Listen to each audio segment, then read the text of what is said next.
What is up, everybody? I am Darby Ellis Lewis Wilson. This is my good friend, Chris Anonymous, and we are the Knights of Schlock.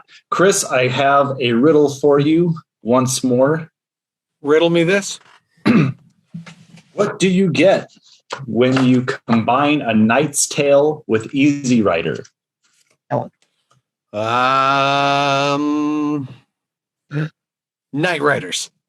Knightriders. That's right. That is our movie for this week. A very surprising pick. I in some ways have many things to say about this movie, and in other ways I am just completely speechless. This film, we said it last week. It was created. It was written and directed by George Romero, the father of zombies. If you've seen a zombie movie in the last 50 or 60 years, chances are it is because of George Romero. This is one of his, maybe his only detour from doing horror. It costs about $3 million to make. The rumor is that the first cut of the movie was about 17 hours long, and they were thankfully able to trim that down to about 2.5 hours. So, I don't know. I think this movie is rad, and I can't wait to talk about it. Do you have anything for our intro, Chris? Do you have any thoughts before we jump into this? I saw this movie a little over 20 years ago. Oh, wow. Yeah, on VHS way back in the day with friends. And I remember loving it then, but then, years and years go by, and then I saw it on Tubi last week, and I'm like, yeah. And in some ways, it's exactly how I remember it. In some ways, I didn't remember any of it. So I'm excited. I'm excited to talk about it. Yeah. Well, let's jump right into the good. Just so everybody knows, I'll recap really quick. The way we do our show every week is we do the good, the bad, and the schlock. What was good about the movie? What was bad about the movie? And what's schlocky about it? Like, what's it all about? Like, what we talk about film theories and what we would have liked to have seen and what went wrong and what could have been better and all of that stuff. So jumping right into the good, Chris, what was good about this movie? So many things. The idea, man, just the idea of it is awesome. I love these guys who go around and joust on motorcycles. That's just great casting. Some really cool shots. Just, I don't know. It just left a smile on my face. Yeah. So one of the things that I was immediately struck by was how surprisingly believable the premise was. I watched the preview the trailer for it before I got into it because I wanted to know what I was in for, and it looked completely ridiculous. And then as the movies started and they started this Renaissance fair where these people are using motorcycles instead of horses, the movie became more and more believable as it went. And I think that has a lot to do with, so the movie came out in 1981, so early 80s, but to me, it really feels like a 70s. Early 1970s joint. Like to me, it's completely believable that there's like these weird hippies in a road show doing stuff. I could see it today. There are motorcycle like road shows today, and Renaissance festivals are bigger than ever. Right. So, yeah, I believe this movie could. If this movie had been made today as like an independent film, I absolutely believe it would bring home a bunch of awards from like Sundance or Cannes or something. So I was going to bring this up later, but you just said if this movie were made right now. So this film is made by George Romero. I want to see the George Miller version. I want to see Knightriders Fury Road. Imagine this movie, but with the kind of like crazy acrobatics of something like that. Well, so I was also going to bring this up later. I would like to see a sequel to this movie, nay, a series of sequels to this movie, and they follow kind of like the same progression as the Fast and Furious movies, where it just gets more and more ridiculous. By the third movie, the government asks them to like joust do a heist. Yeah.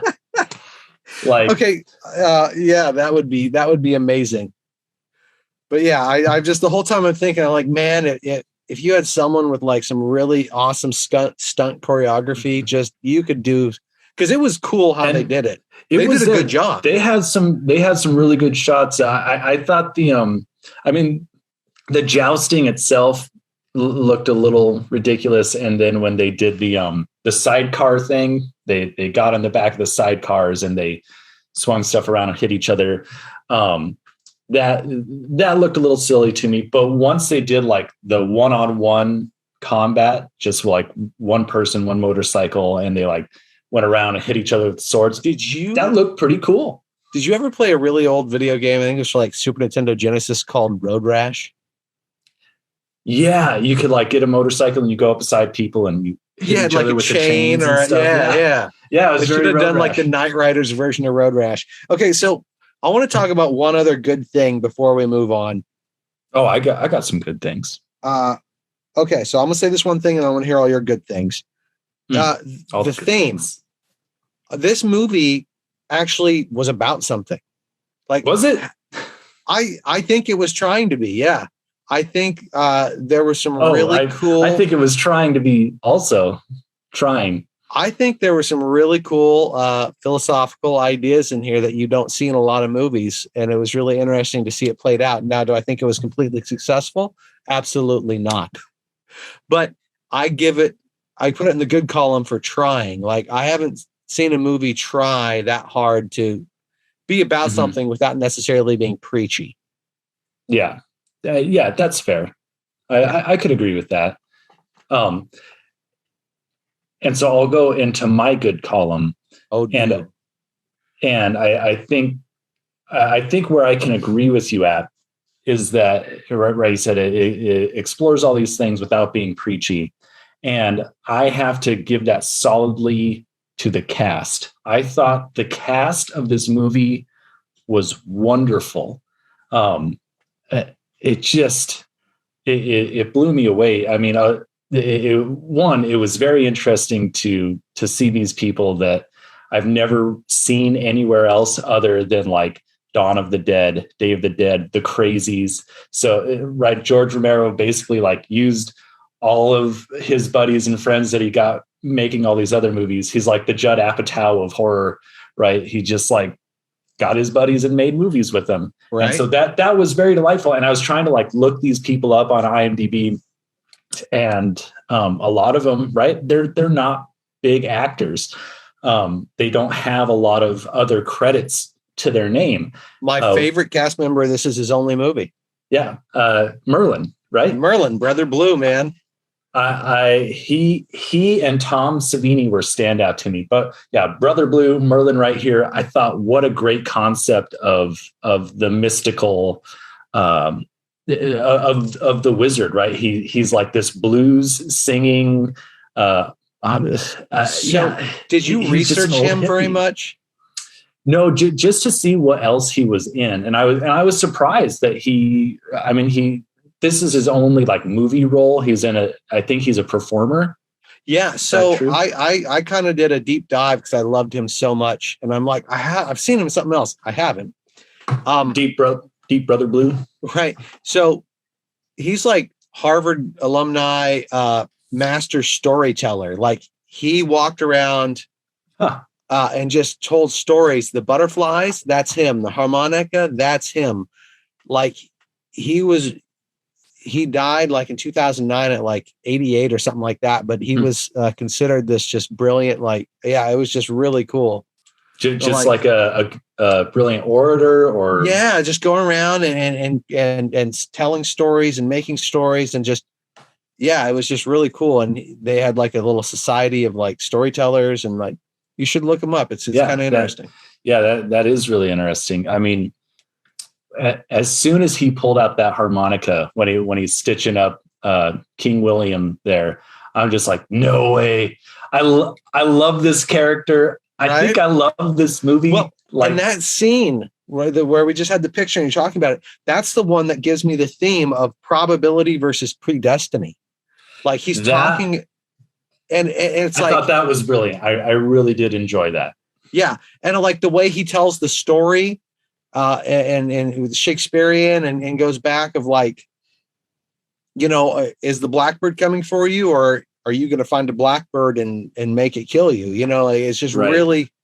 Yeah, that was honestly a very beautiful explanation of mysticism. Yeah. Right. Like it's very explainable, but it's kind of hard to grasp. So it seems like very magical in a way.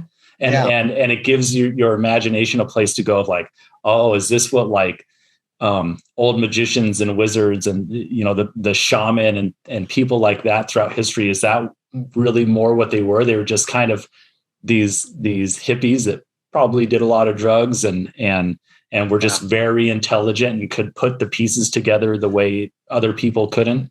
Well, it was also cool that he was a doctor in the movie, and he sounded like, well, the body's the body and magic's magic. And I'm going to stitch you up and you're hurt, but the soul, that's where the magic is. And it was just it's a cool character. It's a cool take. It was just that was one of my favorite things. And my other standout character is Tom Savini. He's a special effects guy. Like that's really his bread and butter, but he really is a wonderful actor. And they had this scene here toward the beginning of the movie where he has like this heavy mace. Oh no, it's during their first tournament. And one of the guys comes up to him, hands him the heavy mace and says, King Billy says that you can use this. And he's just like filling the weight, and he's like looking up at the king. He's like looking back at it. And there's just a lot of acting in the face, right? Like it just, to me, the character just seemed so real. And I don't know. It's just a type of acting that you really don't see. It's the subtle, nonverbal acting. And many of the characters had a lot of subtleties like that. They felt real to me. And a part of that is the good, and part of that is when I get into the bad. It'll be interesting how it all works. But I agree with you 100%. Right. There was a lot of great moments, a lot of great acting. Right. Well, and if I can transition us into the bad, please do. So talking about character, for me, a big bad was not Ed Harris, but Ed Harris, the portrayal of Ed Harris's character, King William, Billy. I did not understand what was going on with that dude. To me, it seemed like here's the movie going on, and then there's this guy's movie. Like there's this lighthearted movie going on, and this guy, he's just out of his mind for some reason. Like I don't know. I just don't really feel like we got the proper amount of character development for him. Thoughts? Yeah. Okay. I will agree and disagree with that. I see exactly where you're coming from. I think the interesting thing with his character is that, well, what I love about this movie is it starts right in the middle. We're not seeing him form. This is actually toward the end of their run, right? And I think it's kind of like the cowboy when he sees a car for the first time, right? It's a Butch Cassidy and Sundance Kid where technology and the world, their time is dying out. Dying out, and he's seeing this. And a lot of characters have said this to him, like, "What's your problem, man? You're going insane." And I think George Romero purposely kept our POV with all the other characters where we don't necessarily understand what he's going through. And all the characters like, what's your problem? What's going on? And his problem is that he's trying to stick to this code, this ethic, and everything is eroding, right? But that's the thing. What is his code and what is his ethic? I feel like I really feel like we were supposed to know that. And I think that opening scene where he like wakes up in nature, he's got his sword out. He's one with nature. Right. And I think that they were trying to have that scene do a lot of heavy lifting to build who the character of Billy is and what his ethos is. I think he's insane. I think that, like, he's saying, he was saying at one point in the film that he's not a cult leader, that he's not this and this and this. And in a way, he kind of is a cult leader. Well, so he is deeply spiritual, right? We see himself flagellating later. I don't know if it was in the opening scene. It was definitely later when it's both. It's in the opening and it's later. Yeah, where he's in and he's whacking himself with a stick. Yep. Right. That is like a way to punish yourself and purge yourself of sins. Right. That's a very religious thing. Mm-hmm. And so when he said that, like, I'm not a Jones or a Manson, like he is, and that's what he maybe wanted to be. I think he doesn't want to be that, but I think he doesn't know any other way. He's losing his flock, and mm-hmm. and he's also another character at one point that said anyone who can do some kind of medieval task, I can't remember what they said, he welcomes them in. So he's welcoming all these people in, and he's losing control. But I don't know. It's this weird, like, he was born in another time and he's making do with what he has. I think he had a mental breakdown at some point in time, and he got with the magician. Clearly. And the magician is like, it's interesting because he's a doctor and he still does doctorly things, but he's forsaken that path to a spiritual path. But he hasn't forsaken the technical skill of it, right? So you can be a knight and a king and adhere to chivalry and all that stuff, but you still have motorcycles, right? And they're still putting on a show, but they're doing it out of love as opposed to selling out, which is part of the second half of the movie. I'm sorry. What else is bad to you? I have a couple things.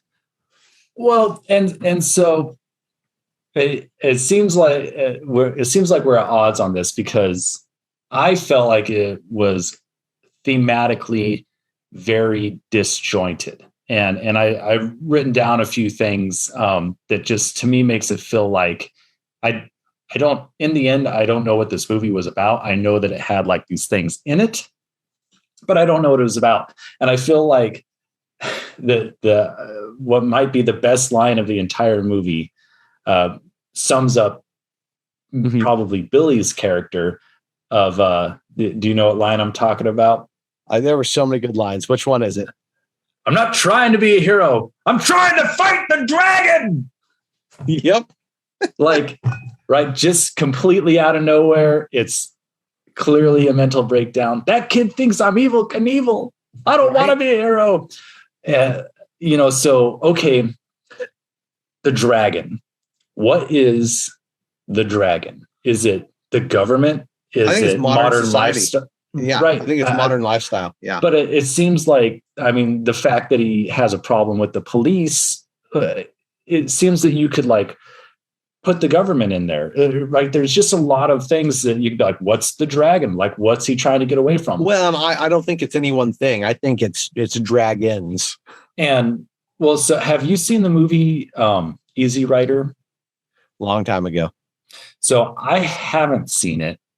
I've seen Wild Hogs, which same thing. Yeah, same thing. I mean, the Easy Rider guys show up in it, but I feel like had Easy Rider, I think, came out prior to this movie. It was a big hit. Yes, and it was all about right? Like living free on the road, right? That's why you got to be a motorcycle. Feels man. like a very 70s thing. And I feel like I just keep wondering, had I watched that movie, would I understand more of this movie? If I was really, really versed in Arthurian legend, would I understand this movie better? Because I was able to like pick things out, right? As soon as I see Tom Savini is like, oh, his name's Morgan. So, okay, so he's Morgan Le Fay. So he's going to try and usurp the king in some way. Right. There's a Lancelot Guinevere thing going on with the queen. When he gives her away at the end. It's not really developed. Like there's some things in it that give you a hint. Well, that's because we can't see the 17-hour cut. All your questions would be answered if we had the 17-hour cut. Right. Like, I mean, look, so it should have been a TV series. Right. A lot of these people went on to do Chips. And so instead of doing Chips, maybe they should have just done Knightriders, the TV series. So that sounds like a great name for the TV series. Really, so, Knightrider. So I will say it opens and you don't know that, except for seeing the poster and seeing the trailer and the preview, it opens, you don't know it's not medieval times.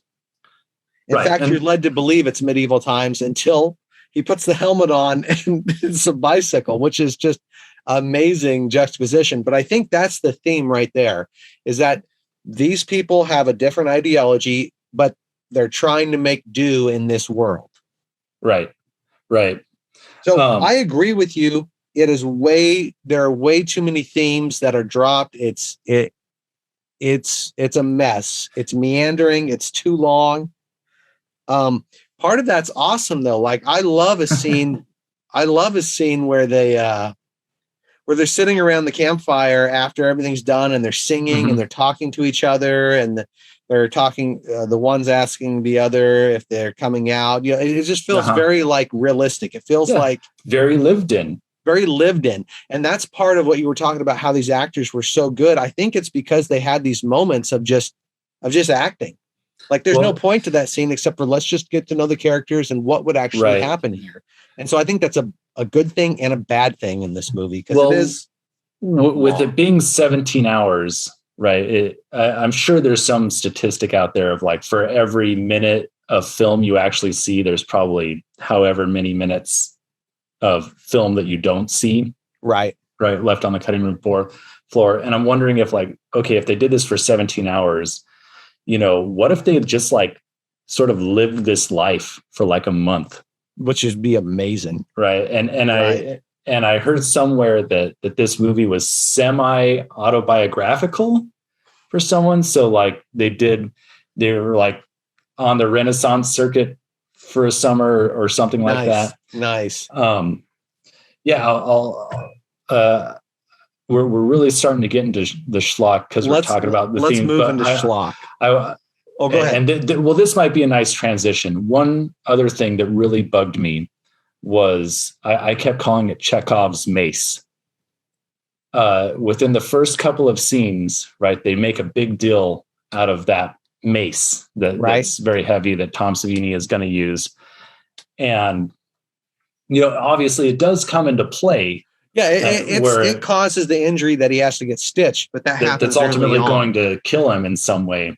But yeah, I'm like, man, that's a third act weapon, right? Like they're making such a big deal out of it. That's got to be the weapon that knocks him in the end. Lancelot, he doesn't even fight in the end. Lancelot does. Right.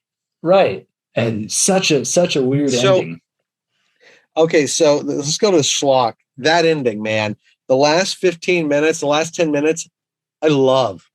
It's like hits all my buttons. Like he's like, he gives up the crown and he's like, yeah, now he's just gonna ride off and just die, right? Which is just funny. He goes back and he beats up the cop that he promised he would, and we've totally forgotten about this cop. But like, it's this whole scene where he just pummels him, which is just so hilarious and amazing. Yeah.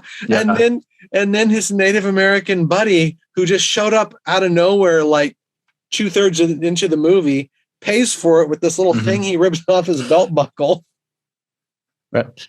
Who, by the way, never says a word throughout the movie. I love this character. And so then he goes back to the kid who is like, the whole chasing or fighting the dragon thing. Yeah, who the kid who wanted his autograph, but he was a dick instead to him he gives him the sword. Which, pretty cool. I just imagine that kid just like walking out of class after that, being like, I'm never coming back. Screw society, screw education. And then it's this weird like horse jousting thing where he just gets ran over by a semi. Like the last 10 minutes, I think, are perfect schlock.